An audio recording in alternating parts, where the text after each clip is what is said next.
And I'm like, oh, no, back away.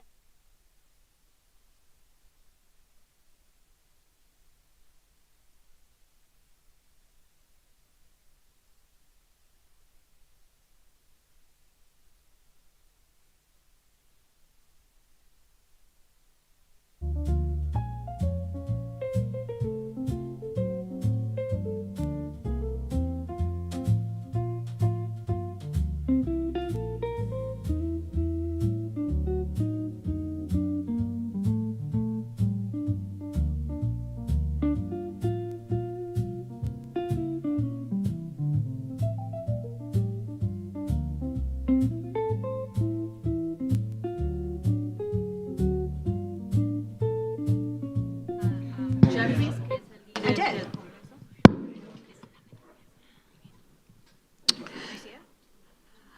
Good morning. My name is Congresswoman Analilia Mejia. I welcome you to this incredible sanctuary and church to listen and learn the impact that our nation's immigration system is having on human beings. This morning, we had the opportunity to hear from folks from across not only my district, but impacted families who have lost loved ones at Delaney Hall through this unjust actions that our government has been taking against our communities. Today, you're going to not only hear from a couple, my colleague, my fellow New Jersey delegation member, Rob Menendez, but also our leader, Hakeem Jeffries, who took time to meet with our community to learn firsthand the impact that these unjust policies are having, the impact that medical neglect, medical abuse is having on individuals, and to hear from the family members of two individuals who lost their lives associated with Delaney Hall. I want to hand it first to, of course, also acknowledge the mayors and city council members of Morris Township, and Dover, who have joined with us today to make sure that the voices of impacted communities are actually heard. But before I hand it to Doña Margarita Cielo Balbuena, I want to hand it to my colleague, Representative Rob Menendez. Well, good morning. I want to thank Congresswoman Mejia for bringing us together to create the opportunity for myself, for Leader Jeffries, to hear directly from the families most impacted by what's happening at Delaney Hall and across our great state and our great country. When Delaney Hall opened last year, I said outside of it that no one is safe in Trump's America. And when you hear from these families, from the mayors of impacted communities, you know that every day that's a reality. And the work that we have to do is continue to create awareness amongst all Americans about what's happening, because the narrative coming out of the Trump administration has been a lie from day one. The people that you're going to hear from, the people that we heard from upstairs, are not the worst of the worst. They're people who, on average, have been here for over 20 years, have contributed to our communities every single day that they've been present in this great state. They have raised incredible children who are U.S. citizens. Heard from Mr. Edwin Lopez Cornejo's family today. His 12-year-old daughter will not have her father. That's a reality that every American has to grapple with. It's certainly one that I struggle with every single day in the work that we are doing. Because if this is what's happening in New Jersey, then we have to ask ourselves what's happening across the country. In places like Louisiana and Texas, where there may not be the amount of oversight that we've been able to do here at Delaney Hall and Elizabeth Detention Center. And as we center this conversation, as we are today, around those most impacted by what this administration is doing, the question then for every American is, will they allow this to continue?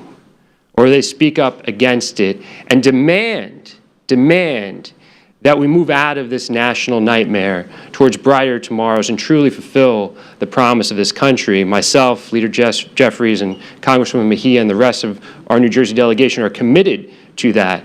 And we're going to work with all of you to make it a reality as quickly as we can. So thank you again. Congresswoman Leader, and I look forward to you all hearing from these families. Now I want to introduce my constituent, Doña Margarita Cielo Balbuena.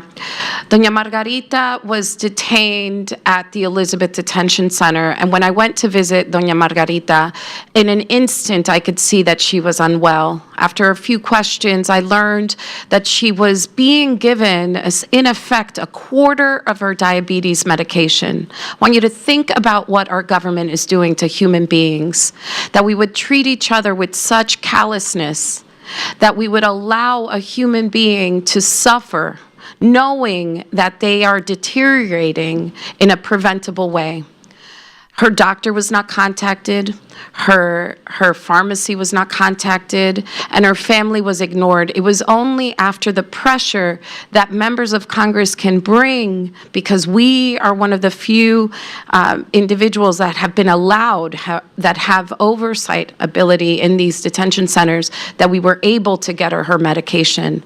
But that was luck of the draw, and it should not be this way. And I want to say to everyone, irrespective of your immigration status, it matters. It matters if our government can treat individuals with such callousness. It matters if our government, in effect, is denying people their due process and equal protection rights, and in many ways handing them a death sentence, a slow death sentence, through their inability to treat human beings with the dignity they deserve. I want to again bring up Doña Margarita Cielo Balbuena and her translator, Carol Ruiz, from Wind of the Spirit.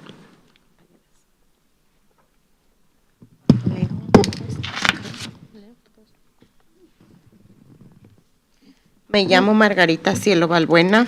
El 23 de mayo sufrí gas pimienta, gran temor, abuso físico a manos de agentes de migración. My name is Margarita Cielo Balbuena.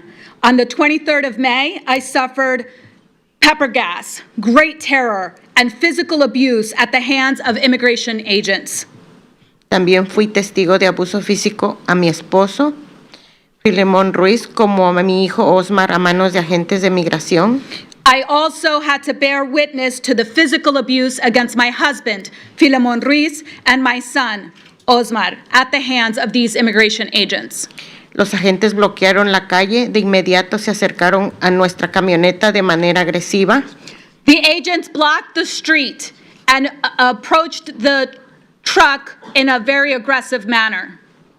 Yo ni sabía quién eran, no se identificaron como agentes de migración y no tenían tenían caras tapadas con lentes oscuros, máscaras.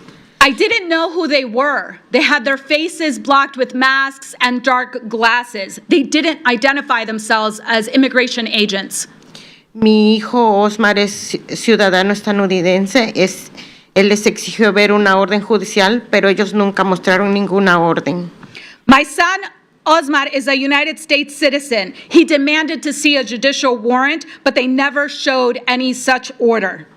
Nos tiraron gas pimienta, me quitaron mi teléfono a la fuerza, sacaron a mi esposo a la fuerza, lo tiraron al suelo entre 4 agentes. They sprayed us with pepper gas. They took my husband forcefully out of the car and threw him to the ground, 4 agents on top of him. Mi esposo está recién operado de la columna, el hombro, el tobillo. Mi hijo les gritó. My husband has recently had surgery on his spinal column, on his shoulder, on his ankle. My son yelled at them about this. En inglés que mi esposo estaba delicado y no les importó. He yelled at them in English that my husband was in a fragile condition. They did not care. Le doblaron las rodillas, él todavía estaba quejándose. They folded his knees. He was screaming in pain. Les pido que sean campeones de un cambio a la ley de migración. Necesitamos una vía a la ciudadanía para todos quienes estamos presentes por 7 años o más en este país y que paren las redadas y la inmigración aterrorizada. Over.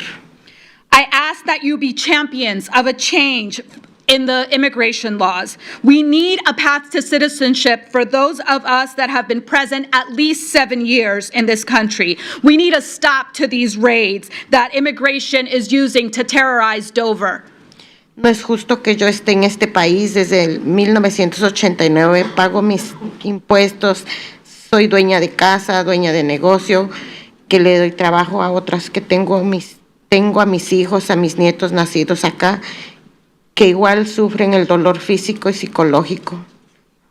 It is not just that someone like me, who has been in this country since 1989, who pays taxes, who is a homeowner, a business owner, who gives work to others, someone who has children and grandchildren who are born in this country, that I have to suffer the psychological and physical abuse. Más humillación, que es un arresto violento y a la vida de una cárcel de inmigración. And that I have to also suffer the humiliation that is the violent arrest and detention in an immigration detention center. Sufrí 2 meses de cárcel en el centro de detención de Elizabeth. No nos daban leche dañada, cortada. I suffered 2 months of detention in the Elizabeth Detention Center. They gave us spoiled milk, rotten, spoiled food. También comida dañada, olía mal, se veía que el pollo estaba pasado, un pollo comprimido. They gave us spoiled food that smelled bad. You could tell it was expired. Chicken patties that Con sabor rancio. had a rancid flavor. A una mujer embarazada no la llevaron al doctor de citas de control de embarazo. A pregnant woman with me was not taken for her prenatal visits. A otra mujer vi que se quejaba de dolor de muela, no la llevaron al doctor por 5 días. Another woman was complaining about a pain in her tooth, and they would not even bring her to the doctor for at least 5 days. Al día 6 solo la llevaron a la enfermería de centro para que se enjuagara la boca y tomara Tylenol nada más. Finally, on day 6, they took her to the infirmary in the center, but just to wash out her mouth and give her Tylenol, nothing else. Aún ahora me siento traumada por esta experiencia. Me da miedo manejar, me da miedo salir. Even now, I feel traumatized by this experience. I'm afraid to drive. I'm afraid to leave. Me da miedo salir a la calle. I'm afraid to leave and go out in the street. Me da miedo dejar a mi esposo solo, aparte I'm de mis afraid hijos. to leave my son, my husband. I'm afraid to be away from my children. Se me hace difícil dormir, se me hace muy difícil hablar de lo que he sufrido. It is very difficult for me to sleep. It is difficult for me to talk about what I have suffered. Ningún ser humano debería sufrir lo que yo sufrí. No human being should suffer what I suffered. Todavía quedan personas dentro de ese centro de detención sufriendo. There are still people inside that detention center suffering. Ya por muchísimos meses. Now for many, many months. A mi hijo el pequeño está traumado. My young son, my smaller son, he's traumatized. Sufre mucho, ahorita le está dando mucha depresión. He's depressed.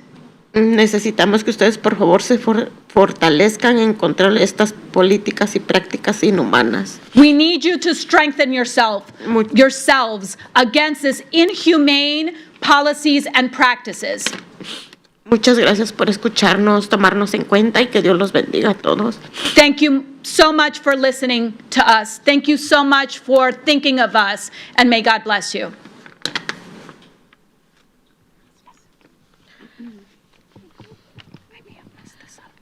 Gracias. Y to the press, we will now, first I want to introduce Leader Hakeem Jeffries, who did not hesitate for a moment when I asked him to come meet the families in my district, to come meet the families in New Jersey who are suffering under unjust and inhumane policies.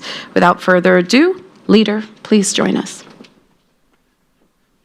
Good morning. Thank you, Congresswoman Mejia, for your tremendous leadership and advocacy during this fraught moment, for extending the invitation to me to sit and talk, along with Congresswoman Rob Menendez, with families in your community, families in the state of New Jersey who've been subject to ICE's unjust and inhumane behavior. Thankful to the mayors who have joined us here today, of course, as I mentioned, to Congressman Menendez for his tremendous leadership, and of course to Pastor Carter and the Calvary Baptist Church family for hosting us, as well as all of the members of the clergy who are here for continuing to be a shelter in the time of storm.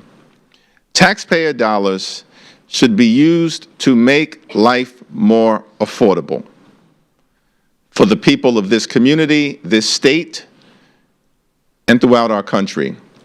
Instead, taxpayer dollars are being used by ICE and Donald Trump's violent mass deportation machine to brutalize and kill American citizens and law-abiding immigrant families.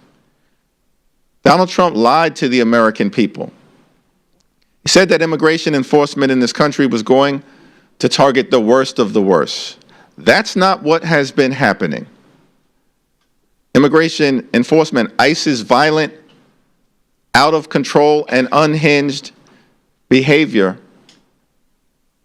are targeting people who are paying taxes, people who are homeowners, people who are raising families in this community and all across our country. ICE's violent behavior is targeting business owners, job creators, people who are contributing to the local economy, to the state economy, and to the country's economy. Donald Trump lied to the American people. He's hurting the American people. And the behavior that ICE is engaging in is inconsistent with our values and what America should represent. Immigration enforcement in this country should be fair, just, and humane. That's not what's happening. As was so powerfully communicated by family after family after family here today. ICE detention centers, including Delaney Hall, which I've visited, are engaging in un-American behavior. That includes the lack of adequate medical treatment to people who are oftentimes experiencing severe illness, including individuals who are being held in these detention facilities, women who are pregnant, not getting the lack of care that they need. We've consistently learned, including during the roundtable today, about the rancid food that is being provided to individuals who are being detained, to the unsanitary living conditions, and to the indecency by which many individuals, including at Delaney Hall, are treating the individuals who have been rounded up, often violently, by ICE agents who've been unleashed throughout this country as part of Donald Trump's violent mass deportation machine. The activity that we've continued to learn about is unacceptable, unconscionable, and un-American, which is why dramatic change is necessary in this country with respect to the manner in which immigration enforcement is taking place. We do need comprehensive immigration reform along the lines of what Margarita has courageously talked about, and where we know there's no ability by these immigration officials or private companies to behave in a manner consistent with American values, and that certainly is the case at Delaney Hall. that Delaney Hall needs to be shut down. And that will remain a high priority for us until it takes place. So I thank the families who we heard from for your courage, for your bravery, for your resilience. We will get this situation turned around, and we will make sure that there's justice for your loved ones who have been killed or died in custody. 3 deaths at Delaney Hall, completely and totally unacceptable. 55 deaths in ICE custody since the beginning of Donald Trump's time in office over the last 17 months or so. That means 1 death in ICE custody every 6 days. That is not America, and that's why we're committed to turning the situation around.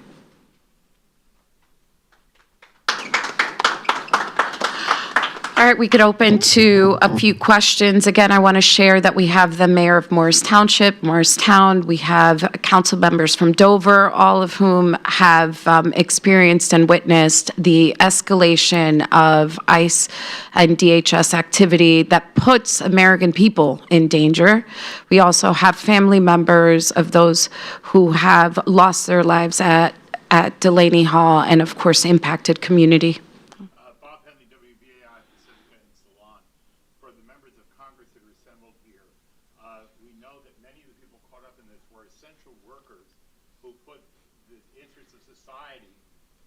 First, and some perished. We don't even know how many, but we could say thousands. Is there any possibility of having a conversation about what we've done in other generations when people act in that civic way, that patriotic way, without benefit of paper, to fast track them and keep that promise that they kept to us? Well, I don't know if y'all who have actually been in Congress longer than I have been, but I will say that it behooves the American people, behooves our economy, it behooves our communities to ensure that we are creating a pathway to citizenship for all of those who are law-abiding, who have been contributing. You have heard stories of business owners, family members, people who are enriching our community, and they deserve a way in which they could remain safe, be contributing members of our society. And I agree that we are asking people, in fact, people are willingly giving all of themselves to improve our community, and the least we can do is treat them with the humanity, dignity, and uphold our laws. Leader or my colleague, Rob, do you want to say more? Well, I think Analilia touched on most of it. I think, as the leader touched on, right, this administration has used a broken immigration system to enact its inhumane immigration enforcement that you see every day and that families have spoken to today. And if there's ever a moment in our country's history where we have to take meaningful collective action to fix our broken immigration system, the moment is now. The moment was years ago, but when you see what's happening, you see the impacted individuals and families. I don't know how any member of Congress, Republican or Democrat, could not say we have to finally do the work to fix this. Now, how we do so is going to be a robust conversation that I look forward to being a part of with these incredible colleagues, but it needs to happen because despite how long, I think it's 15 years that the GEO Group has a contract with ICE over $1 billion for Delaney Hall, I do not intend to continue to go to Delaney Hall and see the individuals that I've seen, mothers and fathers of U.S. citizen children, pregnant women, a pastor from Elizabeth, people with serious medical conditions, people who are small business owners. That cannot be the future of this country, and we are all committed to doing that which is necessary to turn this page on this dark moment that we've seen. We're going to proceed guided by several principles. I think the American people are unified behind the notion that violent criminals here unlawfully should be deported consistent with our laws. At the same period of time, America is a nation of immigrants. That is part of what has made this country exceptional. And there are people clearly who are being violently targeted law-abiding immigrant families being violently targeted by ICE enforcement activity in ways that undermine community, this state, and this country.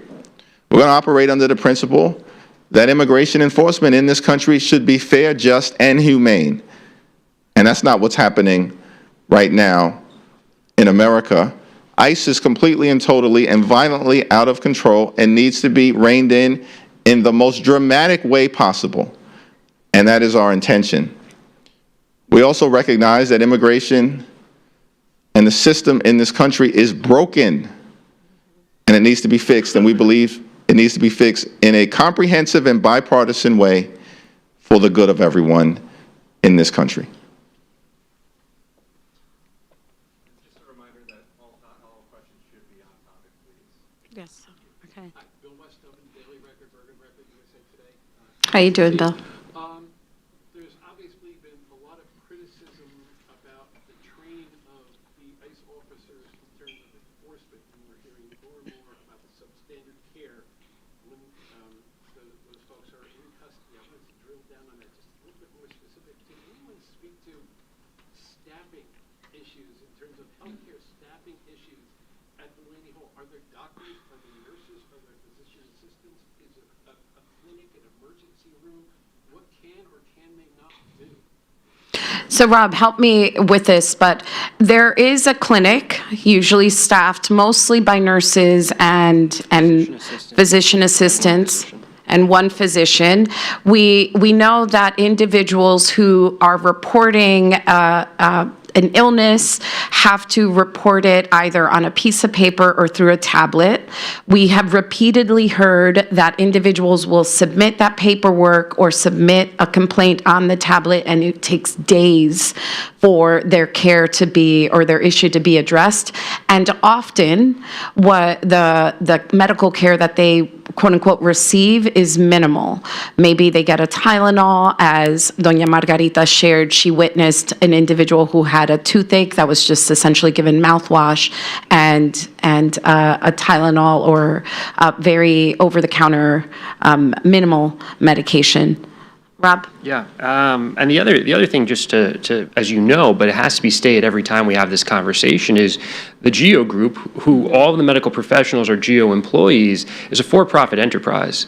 And so if you tune into their quarterly earnings reports, they're talking about how this is some of the most profitable years that they've ever seen. So how can that be? Well, obviously the Trump administration is giving billions of dollars out to organizations like the GEO Group, but they're also trying to maximize profit every single day. They've been talking about bringing on a second physician to Delaney Hall. That has not happened yet. The day that Mr. Lopez Cornejo passed, there was no physician on site.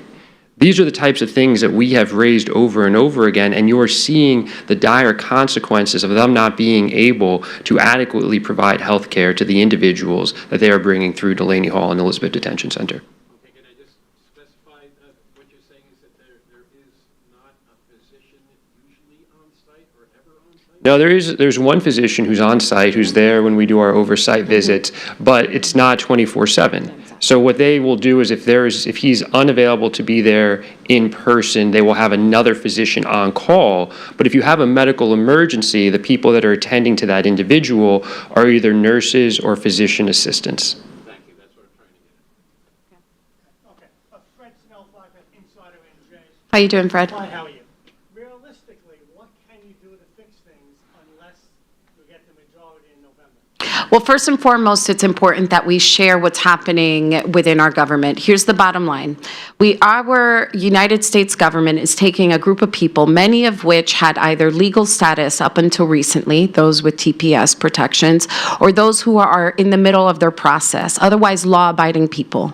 And they're being put in essentially institutions that are prison-like and being treated in a way that is costing them their lives. Every American should care, because if our government is able to strip individuals of due process, equal protection, treat them in such a way that it could cost them their lives, then our government can do that to every single one of us. So first and foremost, we need to give voice to what is occurring.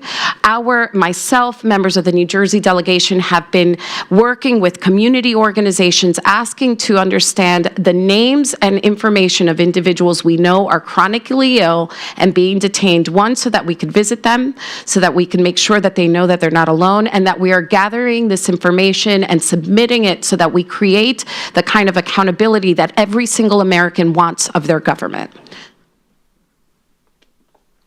Dr. King once said that injustice anywhere is a threat to justice everywhere. And every American, as Analilia has indicated, should be concerned with the grave injustice that has unfolded as a result of Donald Trump's violent mass deportation machine. The violence, the brutality, the inhumanity of it all, the lack of medical care, the refusal to treat people with dignity and respect. This is not what America should be all about. And it's not who we are as Americans. It's all inconsistent with the best of this country. And so we're going to continue to proceed with the intensity that has taken place during the Trump administration as House Democrats to deliver as much change as we can under these conditions. And I think Margarita's presence here today is an example of what happens when there's aggressive action and oversight, brought about, of course, by Representative Mejia. Rob Menendez and his leadership and advocacy, along with Congresswoman LaMonica McIver, has led to improving the situation and exposing injustice for individual after individual after individual. At the same time, we need bold, dramatic, systemic change. And that is certainly an ongoing project that we are committed to delivering in this country. I've got kind of a follow-on to that, also for Leader Jeffries, Joey Fox, Politico. If Democrats do regain the majority in November, you're sort of talking about accountability here and oversight here. What does that literally look like? You know, what, in the first couple of months of a hypothetical Democratic majority, what are you doing? What hearings are you holding? What are you trying to look into? Well, we've broadly made clear that we're fighting for an affordable America, that we recognize in this state, in this area, and in this country, life is far too expensive for everyone, and that we're committed to addressing the high cost of living, to addressing the fact that the current administration promised to lower costs on day one. Costs haven't gone down, they've gone up, and that far too many people, far too many Americans, they're working hard, they're playing by the rules, they can't thrive, and they can barely survive. That should not be the case here in the wealthiest country in the history of the world. So we're fighting for an affordable America. We're committed to lowering the cost of groceries and gas and housing. We're committed to bringing about affordable health care for every single American. And we're also committed to bringing about accountability with an administration that has unleashed corruption and, as a result of its violent mass deportation machine, brutality on American citizens and law-abiding immigrant families at the same time. This is one of the reasons why everyone should be concerned. American citizens have been killed as well, as, of course, tragically was the case in Minneapolis with both Renee Nicole Good and Alex Preddy. So we're committed to an affordability agenda, and we're committed to an accountability agenda. So just to be clear, And we've brought it about, look like with the we've made clear that Delaney Hall should be shut down and will be shut down. And that's the reality of the situation. And by the way, I think it's fair to say that the overwhelming majority of House Democrats believe that a system of private detention is inconsistent with who we are as a country. Because when you have private detention facilities, their behavior is not being driven by treating people in a manner consistent with the law or their health or their well-being. It's driven by profits. And the more inhumane behavior, I think it's fair to say, the greater the profit. And that's part of the reality that I think we've seen firsthand in Delaney Hall. Last question. Speaker Jeffries, it's probably not, excuse me, sorry, Leader Jeffries. My name's Tracy. I was okay the first time around. So I was just used to it. I'm sure it's not lost on you that in New Jersey here, that there have been some significant wins from the progressive left. Congresswoman Mejia down in 12, Dr. Hamawi, both of whom have called for abolishing ICE. And replacing. Okay. I mean, it matters. So, and given the DSA wins that we're seeing in these primaries across the country, how should the Democratic Party, your leadership, pivot and change to respond to voters, what they're maybe telling you about what they're thinking? Particularly, I mean, you're here in 11. How should the party change? Well, at 215 members of the House Democratic Caucus, when we are at full strength, we expect that that number will grow in the aftermath of the midterm elections that are going to take place on November 3rd. And of course, we'll have a conversation about what dramatic change looks like in terms of the immigration enforcement that's taking place in this country. And as I've mentioned repeatedly, because this is what unites the entirety of the House Democratic Caucus family, from progressives to New Dems to Blue Dogs and all points in between, because it unites the country, is that immigration enforcement should be fair, just, and humane in this country. We do want a safe and secure and strong border.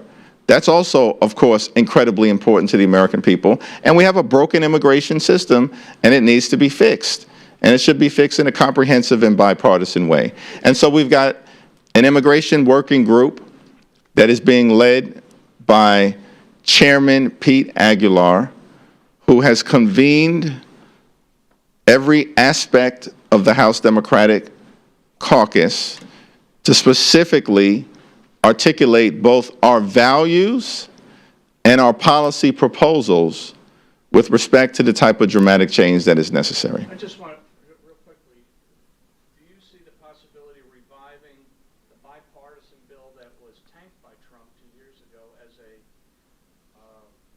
something to go forward under Democratic control of the House?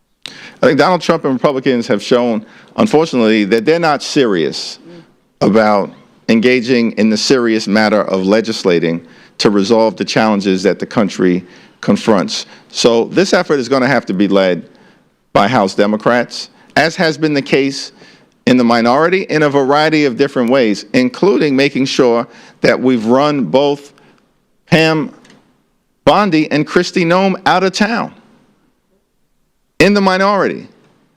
And of course, we'll continue to bring about that level of accountability if the American people give us the opportunity to govern in the majority, as I suspect they will.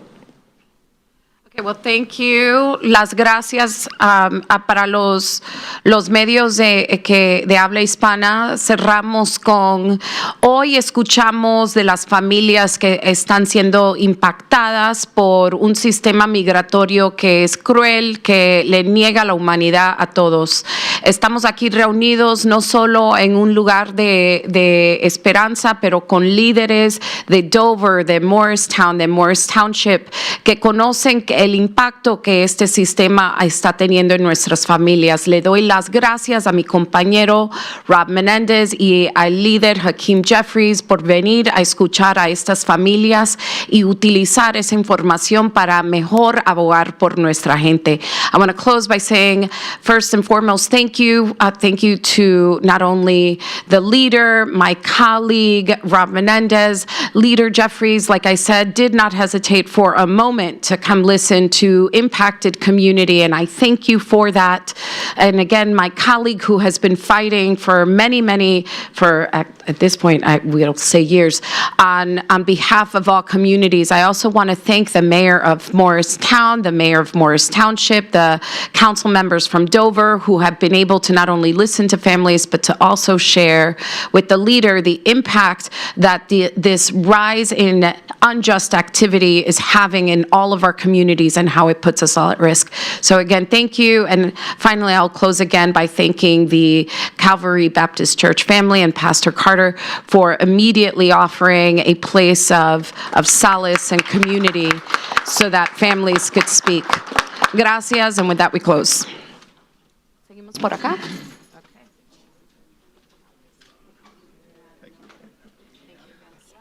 Leader Jeffries, I'm sure you're aware that one of the things that we are hoping to do is update that registry. And you're not familiar, it got cut off in 1972 for racist reasons. Civil rights leaders passed the Immigration Naturalization Act in 1965, ensuring that Black folk from Africa, that brown folk from Latin America, that Asians from Asia were able to come in ways that Europeans were able to come centuries before. The minute we started coming, suddenly no immigration reform. Suddenly it gets frozen at 1972. We need to have that moved up to 2016 so that people that have been here 10 years, 20 years, 30 years, 40 years, 50 years have the right to stay here in New Jersey. I deeply appreciate on behalf of our Dover community, I don't know if you met who you did at the club today, Menendez, yes, it's Margarita. Whitner, the Morristown community, I know you've met with Mayor Margarita. Please use the power of the minority to pass in November and to change the law. And they're from Dover.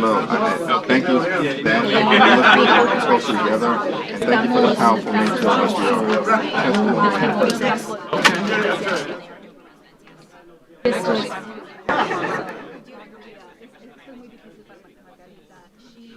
She's a very feisty woman. Don't get it twisted.